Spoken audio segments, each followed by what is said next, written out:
주님은 우리가 잘 되기를 바라십니다. 이 역사가 일어나시기를 주의 이름으로 축원드립니다. 여러분들이 잘 알고 있는 이상, 날개를 쓴 이상의 시 최후에 보면 이런 구절이 있습니다. 사과 한 알이 떨어졌다. 지구는 부서질 그런 정도로 아팠다. 최후. 사과 하나 떨어졌다고 지구는 부서질 정도 아팠다라고 고백합니다. 시를 읽으면서 어떤 사과이기에 지구가 부서질 정도로 아팠을까 하는 생각을 해봤어요. 참으로 대단한 사과죠. 그런데 대체 이 정도의 사과 같은 인물이 이 땅 가운데 몇 명이나 될까요? 한 사람이 떨어져 죽음으로 말미암아 정말 지구가 부서질 정도로 아파할 수 있는 그런 사람이 과연 몇 명이나 될까요? 실상은 사과 하나 떨어진다고 해서 아무런 일도 일어나지 않아요. 눈 하나 깜짝하는 사람 없습니다. 대다수 사람들은요, 사과와 떨어진 사과와 같은, 썩은 사과와 같은 존재들이에요. 나 하나 죽는다라고 눈 하나 깜짝할 사람이 과연 몇 명이나 될까요? 소설가 박완서 선생, 여러분들 잘 알고 있는 박완서 선생이요, 남편이 죽고 얼마 지나서 아들이 죽었어요. 남편이 죽었을 때는 울었지만 아들이 죽었을 때는 통곡했어요.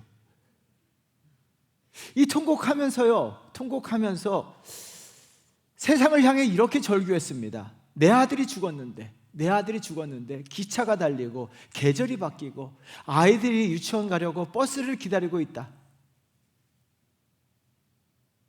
그런데 여기까지는 참겠는데 88 올림픽이 여전히 열린다는 건 도저히 참을 수 없을 것 같다. 만일 내가 독재자라면 88년 내내 아무도 웃지 못하게 하련만 미친년 같은 생각을 열정적으로 해본다. 여러분, 내 아들이 죽었는데요, 기차는 여전히 달리고요, 계절은 바뀌고 사람들이 일상을 한다는 거예요.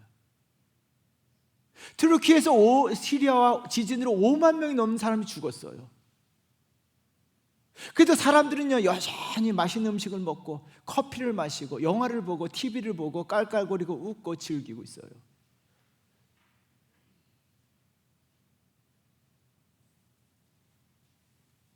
여러분, 사과 하나 떨어졌다고 해서 아무런 일이 일어나지 않아요. 저는 이상의 시를 읽으면서요, 사과 하나를 떨어졌다, 지구는 부서질 정도로 아팠다, 그 시를 읽으면서요, 내가 떨어져 죽는다면 정말 마음이 찢어지도록 아파할 사람이 과연 누구일까? 제가 죽으면 아파하세요.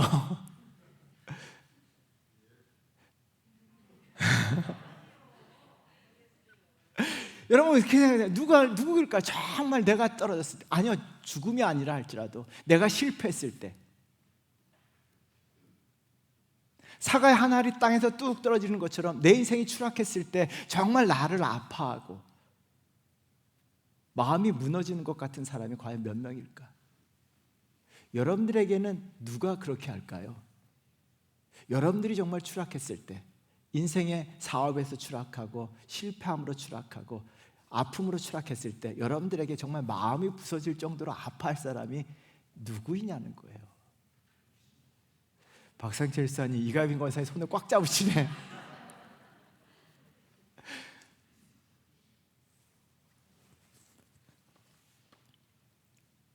여러분, 우리는 추락하면 떨어진 사과와 같이 대다수 사람들은요, 나 하나 떨어진다고 해서 그렇게 마음 아파하지 않아요. 물론 아내나 남편이나 자식들이 조금은 아파하겠죠. 제가 이 시를 읽으면서요, 떠오르는 분이 계셨어요. 예수님이에요. 예수님은요, 공생의 기간 동안 떨어진 사과 같은 존재들이요, 그들을 볼 때마다 불쌍히 여기시는 마음을 가졌다라고 얘기해요. 이 불쌍히 여기시는 마음, 헬라어를 찾아보면요, 사전에 보면 창자가 끊어지는 아픔이다라고 이야기해요. 정말 예수 그리스도의 마음이 산산이 부서지는 아픔을 느끼신 거예요. 왜 그럴까요? 주님 앞에 저와 여러분들은 참으로 귀한 존재입니다. 주님 앞에 저와 여러분들은 참으로 소중한 존재입니다. 여러분 이 사실을 믿으십니까? 4절 말씀 우리 한번 다 같이 읽어볼까요? 읽어보도록 하겠습니다. 내가 내 친구 너희에게 말하노니 몸을 죽이고 그 외에는 능히 더 못하는 자들을 두려워하지 말라. 여러분 저는 4절 말씀면서 이게 설교 준비하면서 마음이 너무 아팠어요. 주님이 저를 향해서 내 친구다라고 말씀하셨어요.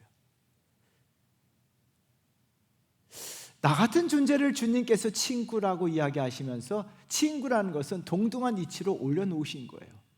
내가 무엇이간데 주님은 나를 친구로 여기시고 정말 가장 소중한 친구, 보배로운 친구, 귀중한 친구로 여기시고 여러분 사람들은요 떨어진 사과처럼 여겨요. 나를 떨어진 사과처럼 여겨요. 대다수 사람들은 나를 떨어진 사과, 썩은 사과처럼 여기고 그래도 주님은 나를 내 친구로 여기시고 나를 소중하고 보배롭고 존귀하게 여기신다는 이 말씀을 읽으면서요 이 4절에서 굉장히 은혜를 많이 받았어요. 여러분들 세상 사람들이 여러분들을 떨어진 사과처럼 썩은 사과처럼 여겨도요 주님은 저와 여러분들을 소중한 존재, 친구로 여기십니다. 그래서 우리에게는요 예수님이 계세요. 예수님이 계십니다. 내가 떨어졌을 때 정말 마음 아파하시는 예수님이 계세요. 여러분 예수님으로 말미암아 힘을 얻고 용기를 얻고 힘차게 살아가시는 저와 여러분 되시기를 주의 이름으로 축원드립니다. 예수님은요 그래서 저와 여러분들 귀하게 여기시고 그 귀한 존재들이 잘 되기를 바라셨어요. 그래서 오늘 본문은요 예수님께서 자기의 친구들, 자기가 귀하게 여기는 사람들이 잘 되기를 바라셔서 두 가지 것을 당부하고 계세요. 정말 그래서 오늘 본문을 통해서 우리가 인생에서 잘 되기 위해서는 어떻게 되는가, 오늘 본문을 통해 살펴보는데요 첫 번째는요 잘 되기 위해서 바르게 사셔야 해요. 따라하겠습니다. 잘 되기 위해서 바르게 살아야 합니다. 마음의 부자가 되는 95가지 이야기란 책에 실제 일어났던 일이 기록되어 있어요. 호주 시드니의 교도소에서 수감된 제수가 교도 생활이 지겨우니까 탈옥을 꿈꾼 거예요.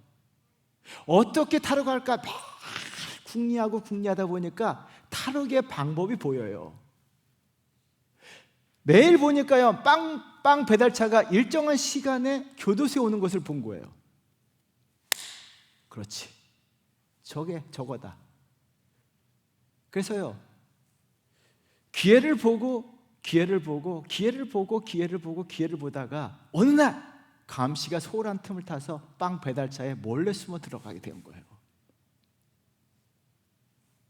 여러분 그 차 안에는요 산소가 부족해서 숨이 막힐 정도였고요 너무나 뜨거워서 더워서 땀을 뻘뻘 흘렸음에도 불구하고 이 죄수는요 얼마 후에 펼쳐질 자유를 생각하면서 꾹 참고 있었어요.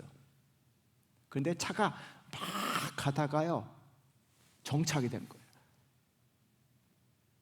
그래서 이 죄수는요 이제는 자유다 하면서 차에서 몰래 내려서 하늘 향해서 다 그리고 자유다 라고 외쳤어요. 사람들이 이렇게 쳐다보는 거예요. 이 차가 정차한 곳은요 인근 다른 교도소 구내 식당이었어요. 그래서 어떻게 됩니까? 또 잡혀서 원래 감옥으로 가서 더 형이 늘었죠. 여러분 이 이야기를 읽고 읽으면서 좀 웃었는데요 죄를 짓고서는요 어디 가지 못해요. 여러분 죄를 짓고요 아무리 여러분들이 궁리하고요 연구하고 고민해도요 죄값은 치르게 돼 있어요. 여러분 죄를 짓고 잘 되지 않아요. 항상 기억하셔야 돼요. 죄를 짓고요 내가 아무리 열심히 살고 궁리하고 연구해도요 참 인생이 그렇게 잘 되지 않아요. 잘 되는 것 같아요. 성공하는 것 같아요. 여러분 얼마나 탈옥에 성공하잖아요. 근데 결국은 교도소예요. 주님은 주님의 귀한 존재들이 잘 되길 바라셨기 때문에 제자들에게 바르게 살라고 하셨는데요 여러분 1절 말씀 우리 한번 다 같이 읽어볼까요? 그동안에 물이 수만 명이 모여 서로 밟힐 만큼 되었더니 예수께서 먼저 제자들에게 말씀하여 이르시되 바리새인들의 누룩 곧 외식을 주의하라. 지금 예수님 주변에는 수만 명의 사람들이 발이 밟힐 만큼 모여들었습니다. 그러나 주님께서는 먼저 제자들에게 말씀하셨어요. 여러분, 먼저에 동그라미 쳐놓으셔야 되는데요, 주님의 관심이 누구에게 있습니까? 제자들에게 있어요. 주님의 관심은 주님의 사람들, 제자들에게 있어요. 그래서 저와 여러분들이요, 여러분 굉장히 중요합니다. 저와 여러분들이 무리로서 예수님을 따르는 것이 아니라 반드시 예수 그리스도의 제자가 되셔야 할 줄 믿습니다. 왜요? 예수님의 관심은 지금 제자들에게 있는 거예요. 예수님의 관심은요, 제자들이 잘 되길 바라고 계시는 거예요. 그렇다면 주님 앞에 내가 누가 돼야 하는 거예요? 내가 제자가 돼야 한다는 거예요. 여러분, 내가 예수 그리스도의 제자의 삶을 사셔야 될 줄 믿습니다.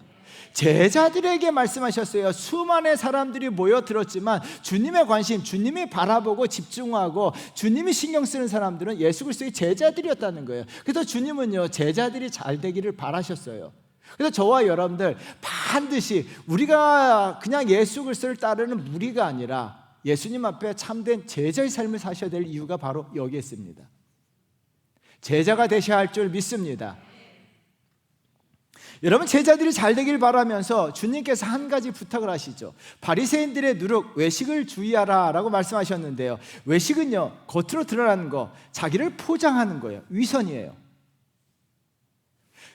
그리고 누룩이란 말을 사용했어요. 누룩은요, 유대인들은 빵이 주식이기 때문에 누룩하면 무엇이 떠오르는지 알아요. 누룩이 들어가야 빵이 부풀어 올라요. 근데 누룩의 특성은요, 부패성이에요. 누룩이 들어간 것을요, 반죽을요, 오랫동안 방치하게 되면 썩어서 냄새가 진동합니다. 주님은 당시 바리새인들의 신앙에서, 삶에서, 행동에서 썩은 냄새가 나는 것을 보시고 제자들이 그렇게 살지 않기를 바라셨어요. 여러분, 잘못된 신앙, 잘못된 행동, 잘못된 말들을 오랫동안 방치하면요, 내 삶이 부패해서 썩은 냄새가 나요. 여러분, 바리새인들의 신앙, 행동, 언어가 다 부패했습니다. 썩은 냄새가 났습니다. 그러므로 어떻게 합니까? 그들의 삶은 결코 잘 되지 못했다는 거예요. 바리새인들은 누구보다도 열심히 살았음에도 불구하고 그들의 삶에 임한 것은 우리가 지난 시간에 살펴보았던 것처럼 화예요. 여러분, 주님은 주님이 귀하게 여기는 제자들이 바리새인들과 같이 신앙의 썩은 냄새를 풍기는 것이 아니라 하나님 말씀 안에서 참된 신앙, 바른 언어, 바른 행동하기를 바라고 계세요. 그래서 자신의 믿음, 내 행동, 내 언어, 내 생활, 내 신앙, 하나님 앞에 바른가를 점검하셔야 돼요. 여러분, 정말 내 신앙이 하나님 앞에 바른가? 내가 행동하는 것이 하나님 앞에 바른가? 신실한가? 진실한가? 정직한가? 거룩한가? 왜 이것이 바르게 사는 것이 중요할까요? 여러분, 2절에 중요한 단어가 나옵니다. 다 드러난다는 거예요. 2절 말씀 우리 한번 같이 읽어보도록 하겠습니다. 감추인 것이 드러나지 않을 것이 없고 숨긴 것이 알려지지 않을 것이 없나니. 감추인 것이 드러나지 않을 것이 없다라고 이야기합니다. 숨긴 것이 알려지지 않을 것이 없다라고 이야기해요. 사람들은요, 자기 자신을 포장합니다. 겉으로 아름답게 포장합니다. 그러나 결국은 다 드러난다는 거예요. 말조차 바른 말을 해야 된다는 거예요. 그래서 3절도 읽어볼까요? 우리 한번 같이 읽어보겠습니다. 이러므로 너희가 어두운 데서 말한 모든 것이 광명한 데서 들리고 너희가 골방에서 귀에 대고 말한 것이 지붕에서 전파되리라. 어두운 데서 말한 거, 여러분 아무리 안 듣는 것 같아도요, 그 말한 거, 내가 말한 것조차도 다 드러난다는 거예요. 여러분, 이 드러난다라고 하는 동사는요, 두 가지 의미가 있어요. 그래서 잘 기억하셔야 돼요. 하나는요, 다 밝혀진다는 거예요. 사람들의 행동, 말, 태도, 생각, 가치관, 잘못, 단점, 장점 다 드러나요. 선행, 착한 일 다 드러나요. 여러분, 사람들의 말 다 드러나요. 그래서 여러분, 시간이 지나면요, 사람이 어떤 사람인가 다 드러나는 거예요.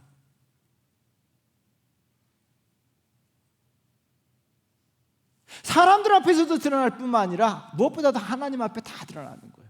우리의 행동들, 우리의 신앙들, 우리의 믿음, 우리의 언어, 태도, 가치관, 장점, 단점, 죄, 허물, 속마음 다 드러나요.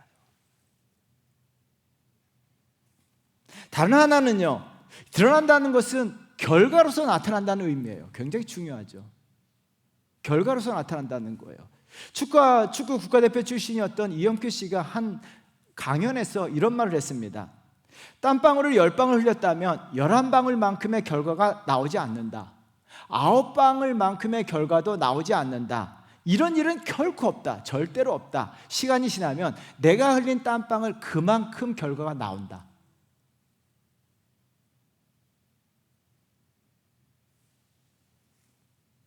여러분, 지금 내가 흘린 땀방울이요, 지금 당장에 나오지 않는 것 같지만 10방울 흘렸더라면요 10방울의 결과가 그대로 나온다는 거예요. 그래서 지금 내가 10방울의 땀방울 흘리고 있으면요 결국은 그 10방울의 땀방울만큼 수확을 하게 된다는 거예요. 결과가 나타난다는 거예요.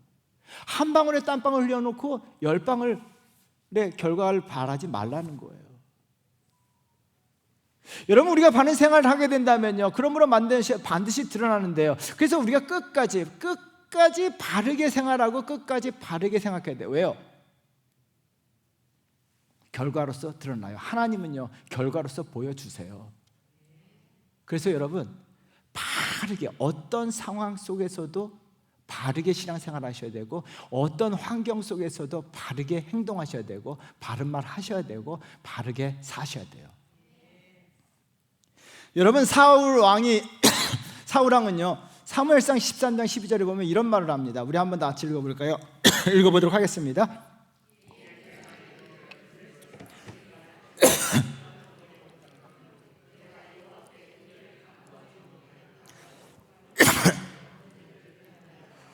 여러분, 여기 12절에서 중요한 단어가 나와요. 부득이하여예요. 사울왕은 부득이하여 하나님 말씀에 순종하지 못했다는 거예요.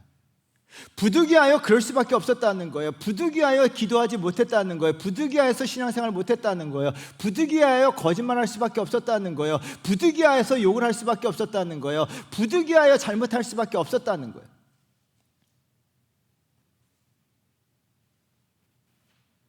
사울왕은요 틈만 나면 부득이하다라고 이야기하면서 하나님 앞에 부득이한 상황을 이야기했어요. 그래서 부득이해서 바르게 신앙생활 하지 못했어요. 왜요? 부득이한 상황이 벌어졌기 때문에. 부득이해서 바르게 행동하지 못했습니다. 그러자 어떤 일이 벌어집니까? 사울왕의 인생이 어떻게 돼요? 여러분, 사람들이 살다 보면요 모든 사람들에게 공통적으로 나타나는 현상이 있어요. 부득이한 상황이에요. 부득이한 상황 속에서 여러분들 어떻게 하느냐가 굉장히 중요합니다. 다윗을 한번 볼까요? 다윗 삶에도요 부득이한 상황이 굉장히 많이 찾아왔어요. 사무엘상 30장 6절 말씀 우리 한번 다 같이 읽어보겠습니다. 백성들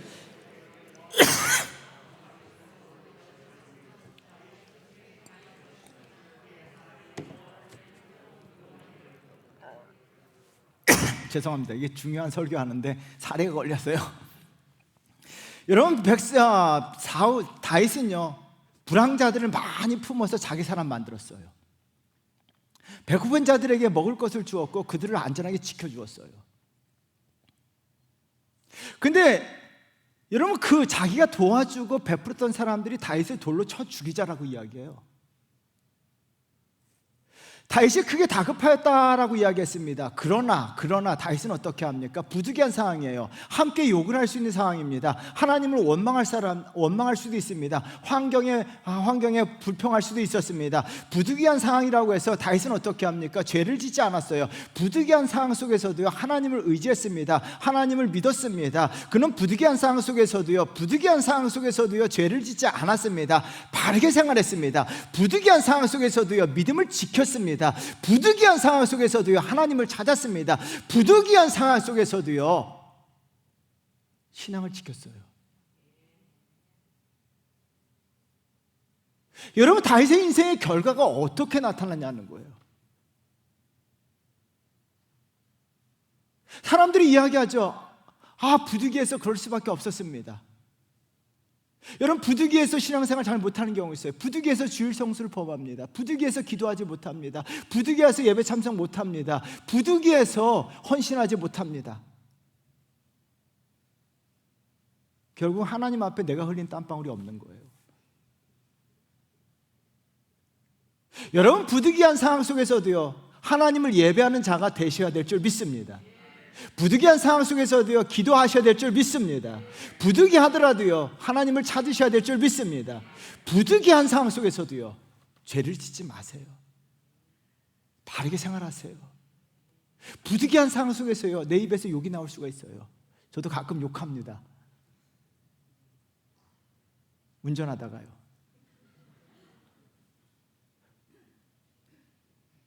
우리 아내가 그러다가 설교 시간에 욕 나온다, 맨날 그래요. 여러분, 부득이한 상황 속에서도 우리가 말도 잘하셔야 돼요. 왜냐하면 내가 부득이한 상황에서 원망할 수 있고 불평할 수가 있어요. 그러면 어떻게 합니까? 그것이 결과로 나타나요.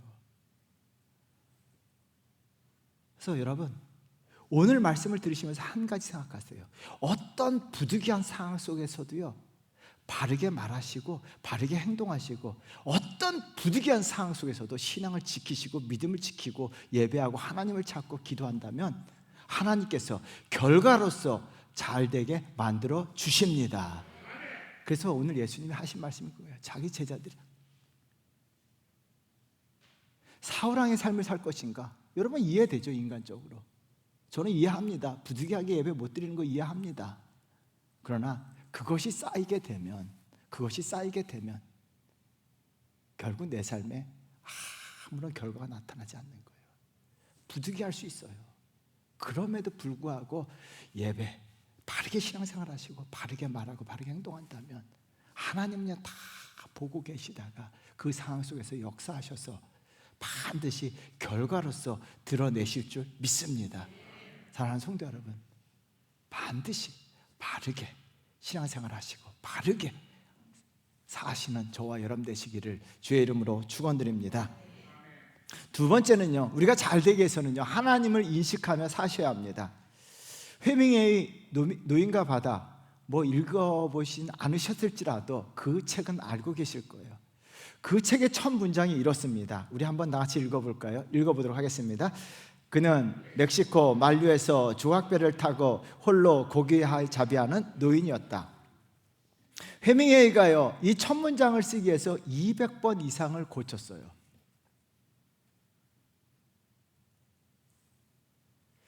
작가는 첫 문장을 쓰기에 밤을 지새우고 독자는 첫 문장을 읽는 순간 밤잠을 설친다라는 말이 있어요. 첫 문장이 그만큼 중요한 거예요. 왜요? 첫 문장 속에 소설의 전체 스토리가 다 들어있고 주제가 다 들어가 있는 거예요. 첫 문장이요, 핵심이에요. 여러분, 책을 읽을 때 첫 문장을 읽으셔야 돼요. 그리고 덮으시 마시고 끝 문장까지 읽으세요. 여러분, 성경의 첫 문장은 무엇입니까? 자, 시작.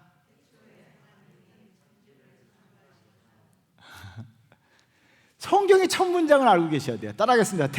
태초에 하나님이 천지를 창조하시니라.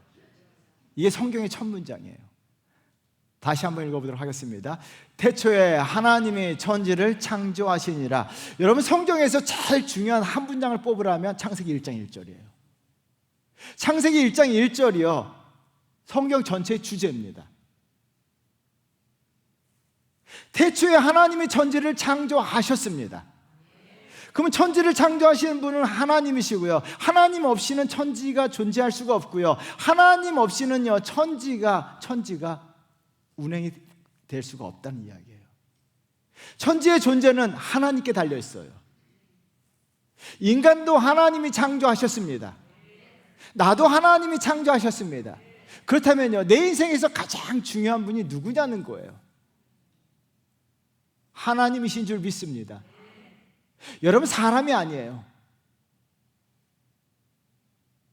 돈도 아니에요. 권력도 아니에요. 인기도 아니에요. 내 인생에서 가장 중요하신 분은 하나님이신 줄 믿습니다. 왜요? 태초에 하나님이 천지를 창조하셨기 때문이에요. 나도 그 피조물 가운데 하나예요. 여러분, 그러므로 인간의 삶에 있어서 하나님을 빼고 존재할 수 없고 말할 수도 없다는 거예요. 그래서 예수님은 귀하게 여기는 제자들에게 그 하나님을 인식하며 살라라고 이야기하세요. 여러분, 굉장히 중요합니다. 우리가 살아갈 때 하나님을 인식하며 살아야 되는데요. 5절 말씀 우리 한번 같이 읽어보도록 하겠습니다. 마땅히 두려워할 자를 내가 너희에게 보이리니 곧 죽인 후에 또한 지옥에 던져 넣는 권세 있는 그를 두려워하라. 내가 참으로 너희에게 이르노니 그를 두려워하라. 하나님이 어떤 하나님입니까? 지옥에 던져넣는 권세가 있으신 분이다라고 이야기합니다. 인간의 생사 화복을 주관하시는 분이 하나님이고요, 영원까지도 주관하시는 분이에요. 하나님의 주권에 의해서 인간을요 지옥에 던질 수도 있고, 하나님의 주권에 의해서 저와 여러분들을 천국으로 인도하실 분도 하나님이세요. 그러므로 말미암아 지금 예수 그리스도는요 하나님을 인식하라는 거예요. 인식하게 되면 하나님을 두려워하게 된다는 거예요. 사람들은요 그런데 어떻게 합니까? 하나님을 인식하지 못해요. 왜요? 눈에 보이는 사람들을 인식해요.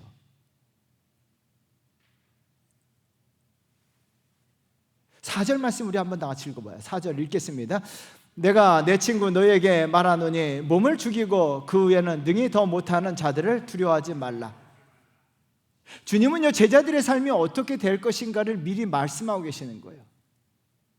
공권력을 가지고 있는 권력자들이요 제자들을 박해하고 탄압하고 감옥에 가두고 심지어 죽이기까지 합니다. 그러므로 말미암아 제자들이 어떻게 합니까? 공권력을 가진 사람들을 인식하게 돼요. 그 공권력을 인식하게 되고 그 권력을 인식하게 되고 그들의 힘을 의식하게 돼요. 그러므로 말미암아 어떻게 합니까? 내가 인식하는 것을 두려워하게 돼요. 여러분, 사람이란 존재는요 내가 무엇을 인식하느냐에 따라서 그것이 내게 근심과 걱정과 두려움으로 찾아와요. 여러분, 돈을 의식하고 살아가 보세요.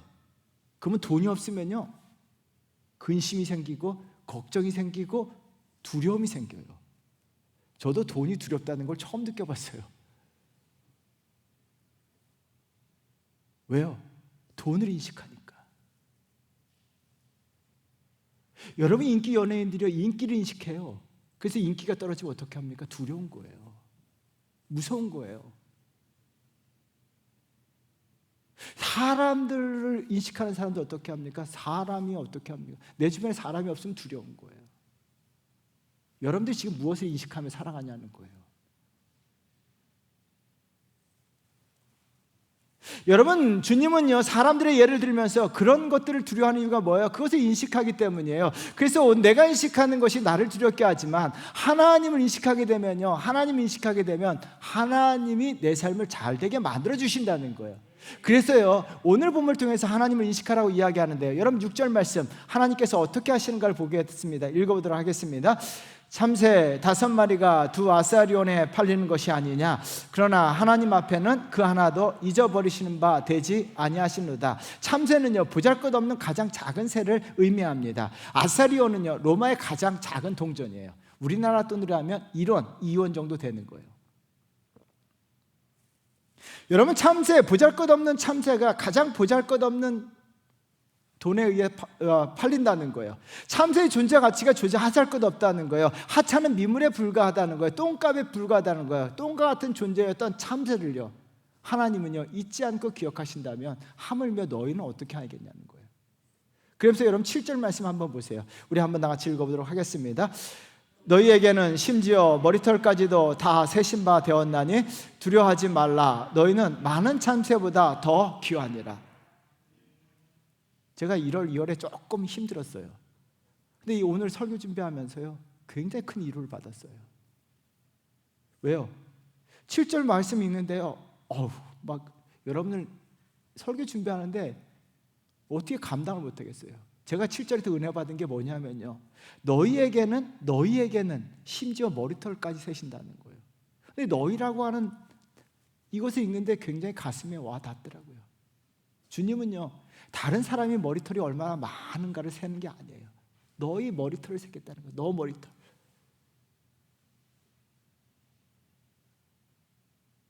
이 표현이 뭐냐면요, 머리털을 살 정도로 너에게 세세하게 관심을 가지고 계신다는 거예요.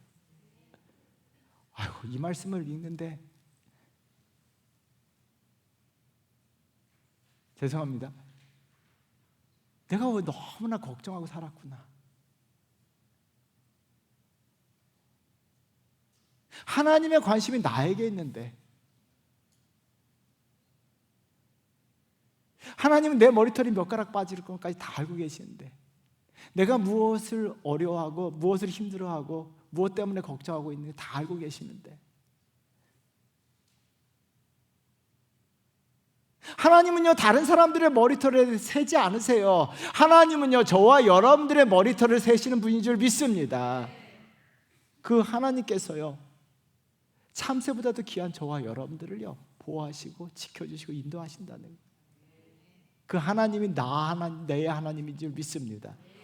여러분, 성경에서 이렇게 말씀하세요. 시편 17편 8절 말씀, 우리 한번 다 같이 읽어보도록 하겠습니다. 나를 눈동자같이 지키시고 주의 날개 그늘 아래 감추사. 하나님께서요 나를 눈동자같이 지켜주신다는 거예요.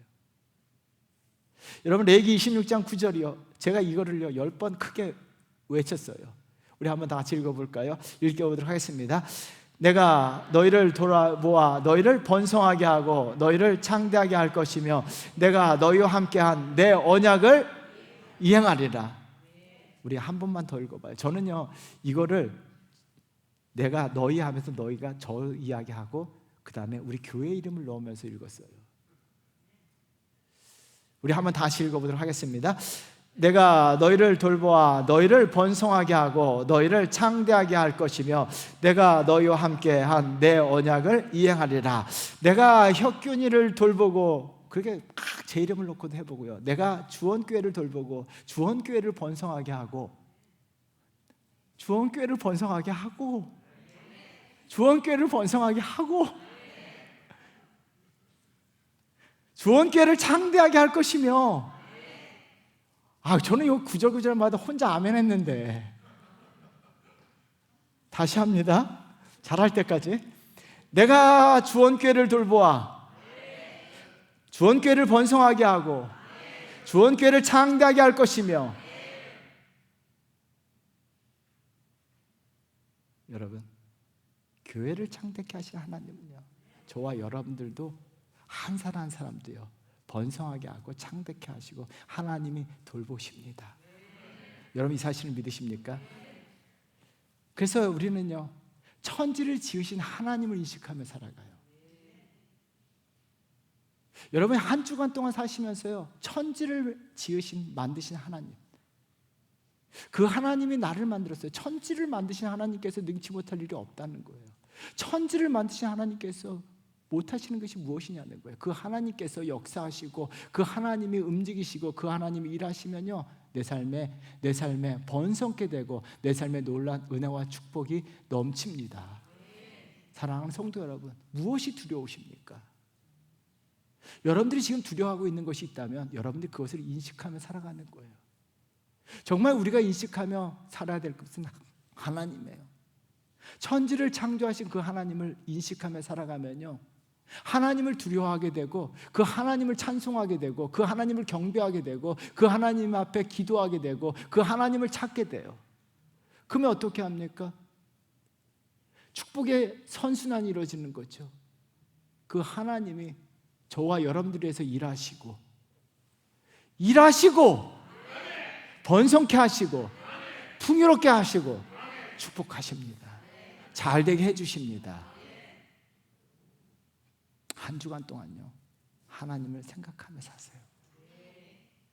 그래서 하나님이 역사하시는 복된 삶이 되기를 주의 이름으로 축원드립니다. 사랑하는 성도 여러분, 저와 여러분들은 하나님 앞에 정말 귀한 존재예요. 주님은 저와 여러분들을 친구라고 이야기하셨어요. 그리고 정말 잘 되길 바라셨어요. 그래서 우리가 잘 되길 바라셔서 주님은 제자들에게 간곡히 이야기하세요. 부득이한 상황 속에서도 바르게 신앙생활 하라고. 여러분, 부득이해서 예배를 못 드린다고요? 부득이해서 기도하지 못한다고요? 아니요. 부득이한 상황임에도 불구하고, 그럼에도 불구하고 부득이해서 내가 예배 빠지는 것이 아니라 부득이함에도 불구하고 예배를 드리려고 하고, 부득이함에도 불구하고 기도하려고 하고, 부득이함에도 불구하고 거짓을 행하지 아니하고 참되게 살아간다면요, 하나님이 결과로서 반드시 보여주세요. 여러분, 사울의 삶을 살 것인가, 다윗의 삶을 살 것인가? 다윗이 되셔야 돼요. 그리고요, 하나님을 인식하며 사세요. 그러면요, 하나님을 찾게 되고, 순간순간마다 내 삶이 어려울 때 하나님을 찾게 되고, 하나님께 기도하게 되고, 잠시나마 하나님 앞에 하나님 경배하게 되고, 내 입에서 찬양이 흘러나오고 기도가 나오고, 그러면 하나님은요, 그와 같은 성도들을 잘 되게 만들어 주실 줄 믿습니다. 기도하겠습니다. 우리 찬